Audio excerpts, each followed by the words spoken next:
সংগ্রামী যৌথ মঞ্চের আহ্বায়ক ভাস্কর ঘোষ কী বললেন বকেয়া ডিএর দাবিতে? অবশ্যই জানুন আজকের এই ভিডিওতে। তার আগে বন্ধুরা, আজকের এই ভিডিওতে যদি আজকের এই চ্যানেল নতুন হয়ে থাকে অবশ্যই চ্যানেলটিকে সাবস্ক্রাইব করে পাশের বেল আইকনটা অবশ্যই ক্লিক রাখবে। এই ভিডিওতে আপনার মতামত অবশ্যই কিন্তু জানাতে ভুলবেন না। অবশ্যই দেখুন আজকের এই জরুরি তথ্য আজকের এই ভিডিওতে প্রথম থেকে শেষ পর্যন্ত। এবং তার প্রাক মুহূর্তে সংগ্রামী যৌথ মঞ্চের ভূমিকা এবং সংগ্রামী যৌথ মঞ্চ কি পদক্ষেপ গ্রহণ করতে চলেছেন। এই মুহূর্তে আমাদের মধ্যে আছেন আমাদের সংগ্রামী যৌথ মঞ্চের অন্যতম কনভেনার মাননীয় ভাস্কর ঘোষ মহাশয়। ভাস্করদা, আন্দোলনের 427তম দিন চলছে, 2 দফা অনশন হয়েছে, বিভিন্ন কর্মসূচি ঐতিহাসিকভাবে পরিণত হয়েছে এবং আমাদের বিভিন্ন যে সফলতা তার নিরিখে সংগ্রামী যৌথ মঞ্চ অনেকটাই এগিয়ে গেছে। আসন্ন লোকসভা নির্বাচন, তার প্রাক মুহূর্তে কি কর্মসূচি নিতে হবে বা বলে মনে করছেন বা নিচ্ছেন? দেখুন, এখনও তো আমাদের ঘোষণা করিনি, কিন্তু যদি ব্যক্তিগতভাবে আমাকে জিজ্ঞাসা করেন, সংগ্রামী যৌথ মঞ্চের তৈরি হওয়া, তার পথ চলাটাই হচ্ছে এই সিস্টেমকে চ্যালেঞ্জ করে সিস্টেমকে সঠিক পথে নিয়ে আসার জন্য। সেই জায়গা থেকে যদি এখন বর্তমান সময়ে পুরো ভারতবর্ষের দিকে তাকান, তাহলে যেটা দেখতে পাবেন যে পশ্চিমবঙ্গ ভারতবর্ষের মধ্যে একটা মাত্র রাজ্য যেখানে মানুষ তার নিজের অধিকার, মৌলিক অধিকার, একদম প্রাথমিক মৌলিক অধিকার, নিজের ভোট নিজে দিতে পায় না। যে কথাটা আমি বলছি সেটা প্রত্যেকটা মানুষ কিন্তু ভুক্তভোগী। এই জায়গায় দাঁড়িয়ে তার যদি প্রভাবটা দেখেন, সেই প্রভাবটা কিভাবে পড়ছে আমাদের উপরে। ধরুন, প্রত্যেকটা রাজ্যে আমরা যদি দেখি যে ধারাবাহিকভাবে সেখানে সরকার বদল হয়, একটা সরকার যায়, তারপর 5 বছর পরে আবার সরকার পরিবর্তন হয়েছে, যত ভালো কাজই করুক না কেন, কারণ কোথাও না কোথাও মানুষের এক্সপেকটেশন সে পূর্ণ করতে পারে না।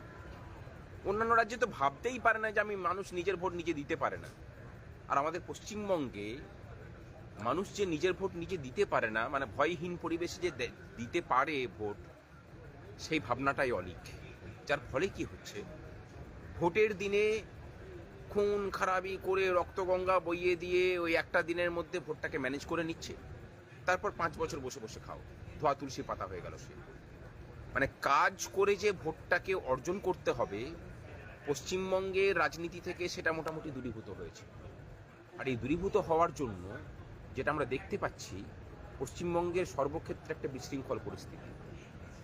এই জায়গা থেকে যদি পশ্চিমবঙ্গটাকে বাঁচাতে হয়, আর না বাঁচলে কিন্তু আমাদের ভবিষ্যৎ প্রজন্ম বাঁচবে না, আমরা কেউ বাঁচবো না। যে কথাগুলো আমরা 1 বছর ধরে বলছিলাম যে পশ্চিমবঙ্গ বৃদ্ধাশ্রমে পরিণত হচ্ছে, আজকে দেখুন কোনো একটা প্রথম সারির দৈনিকে সেটা খবর করেছে, সল্টলেকের এরিয়া দিয়ে খবর হয়েছে যে সেটা বৃদ্ধাশ্রম। শুধু সল্টলেক কেন দেখছেন, এমন অনেক গ্রামে চলে যান, যে গ্রামগুলো পুরুষ শূন্য, শুধু বাবা মা আছেন, তার স্ত্রীরা আছেন, তার বোনরা আছেন, তার ছোট ছোট সন্তান সন্ততিরা আছেন।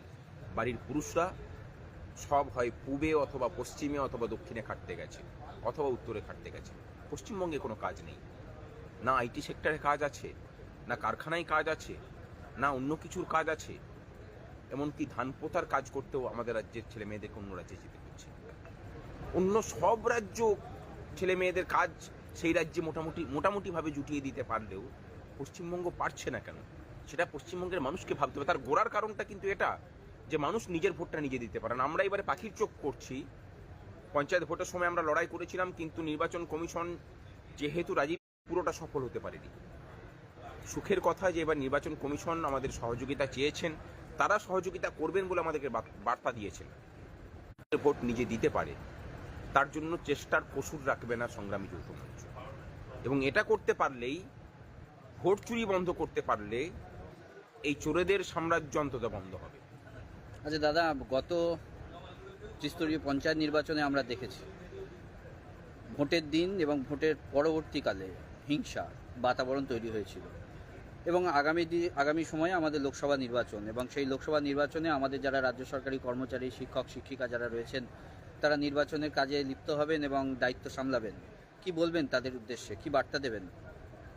একটাই কথা, যে মানুষ যাতে নিজের ভোট নিজে দিতে পারে, আর আপনারা যে যে বুথে ভোট নিতে যাবেন সেখানে মানে একটা মানুষের ভোট যেন অন্য মানুষ না দিতে পারে, ভোটারদেরকে যাতে কেউ প্রভাবিত করতে না পারে, তার দায়িত্ব আপনারা নিন। আমরা সংগ্রামী যৌথ মঞ্চের পক্ষ থেকে আমরা হেল্প ডেস্ক খুলব, যেভাবে পঞ্চায়েত ভোটের সময় খুলেছিলাম। এবারে পরিসরটা অনেক বড় হবে। আপনারা যে কোনো বিপদে পড়ে আমাদেরকে যদি ফোন করেন, নিশ্চিন্ত থাকুন, আপনার কাছে সাহায্য গিয়ে পৌঁছাবে। অনেক সময় আমরা দেখেছি প্রিসাইডিং অফিসাররাও, আমরা যখন কাজে নিযুক্ত ছিলাম ইলেকশন পারপাসে, প্রিসাইডিং অফিসার হিসাবেও ছিলাম এবং পরবর্তীকালে ফার্স্ট পোলিং, সেকেন্ড পোলিং, তো তারাও দেখেছি যে অনেক সময় প্রিসাইডিং অফিসাররা বলপূর্বক হোক বা স্থানীয় নেতৃত্বের প্রভাবে হোক শাসক দলের পক্ষে হয়তো রায় দিতে চাইছেন বা কারো ভোট দিয়ে দিতে হচ্ছিল।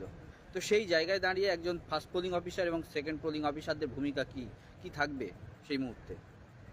ধরুন একটা বিদ্যালয়ের ক্ষেত্রে ধরুন, বিদ্যালয়টা কি শুধু প্রধান শিক্ষকের? আমি কিন্তু সেটা মনে করি না।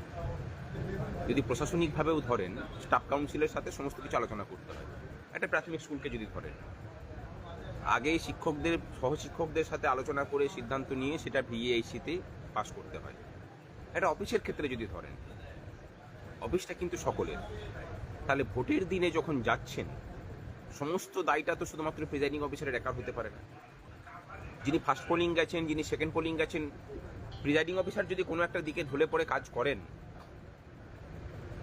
তাহলে বাকিদেরও তো স্বাভাবিক যে কাজকর্ম, সেই কাজকর্মটা ব্যাহত হচ্ছে। তিনি কেন রুখে দাঁড়াবেন না? কোনো কিচ্ছু করতে হবে না, আপনারা ফোন করবেন সংগ্রামী যৌথ মঞ্চকে, আপনার বুথে ঠিকঠাক করে ভোট করানোর তারপরের দায়িত্বটা সংগ্রামী যৌথ মঞ্চ নেবে। আমরা কথা দিচ্ছি, প্রত্যেকের দায়িত্ব। যদি দেখা যায় যে presiding officer, first polling officer, second polling officer তারা সকলেই যুক্ত হয়েছেন একদিকে, থার্ড পোলিং চাইছেন যে না ভোটটা ঠিকঠাকভাবে হচ্ছে না, তাকে রুখে দাঁড়াতে হবে, তিনি ফোন করবেন দায়িত্ব নিয়ে, শুধু জানাবেন যে কি ঘটনা ঘটেছে, বাকিটা আমরা বুঝে নেব। আমরা শুনেছি বা আপনি বলেছেন যে ইলেকশন পারপাসে আমাদের এখানে সংগ্রামী যৌথ মঞ্চের একটা কন্ট্রোল রুম খোলা হবে। বিষয়টা যদি একটু বিস্তারিত বলেন, মানে দেখুন, আমরা যেটা কন্ট্রোল রুমটা শুধুমাত্র কি যারা কাজ করতে যাচ্ছেন, যারা পঞ্চায়েতের দায়িত্ব, ইলেকশনের দায়িত্বপ্রাপ্ত কর্মচারী, তারা তাদের জন্য, না সাধারণ মানুষের জন্যও কি বলবেন? একটু যদি খুলে বলেন বিষয়টি, কিভাবে এক্সিকিউট হবে আর কি বিষয়টি। গত পঞ্চায়েত ভোটের সময় বললে বিশ্বাস করবেন না যে আমরা যখন কাজটা করেছিলাম শুধুমাত্র ভোট কর্মীদের জন্যই করেছিলাম, কিন্তু সেখানে সাহায্য চেয়ে ভোটের দিন বিরোধী দলের প্রার্থীরাও পর্যন্ত ফোন করে সাহায্য চেয়েছিলেন, সাধারণ মানুষ ফোন করেছিলেন আমাদেরকে। আমরা কিছু কিছু সাহায্য করার চেষ্টাও করেছি, কোথাও কোথাও সফল হইনি। আমরা এবারে সেই পূর্বের ঘটনাকে দেখে পর আমরা এবারে ঠিক করেছি যে গোটা ভোট প্রক্রিয়া চলাকালীন এপ্রিল মাসের প্রথম সপ্তাহ থেকে সর্বসাধারণের জন্যই মানে কন্ট্রোল রুম খোলা হবে। সেখানে কেউ যদি কাউকে ভয় দেখায়, আমরা কোন পার্টি সেটা কিন্তু বলছি না, যে কোনো পার্টি যদি ভয় দেখায়, যদি যে কোনো ধরনের কাজ এমন কিছু করে থাকে যেখানে আপনার ভোটাধিকারকে প্রভাবিত করার চেষ্টা করছেন, আপনারা আমাদেরকে জানাবেন, আমরা ব্যবস্থা নেব। অসংখ্য ধন্যবাদ। আগামী দিনে যে আন্দোলন, লড়াই আমরা চালিয়ে যাচ্ছি, সেই লড়াই আন্দোলন চলবে এবং লোকসভা নির্বাচনে যে কোনো মুহূর্তে নির্বাচনের দিন এবং পরবর্তীকালে হিংসার শিকার হলে তাদের পাশে দাঁড়াবে সংগ্রামী যৌথ মঞ্চ। নমস্কার সবাইকে, যারা এতক্ষণ আমাদের সাথে ছিলেন সংগ্রামী যৌথ মঞ্চের ফেসবুক পেজে। আগামী দিনে এই সংগ্রামকে এগিয়ে নিয়ে চলুন এবং আমাদের পাশে থাকুন। নমস্কার।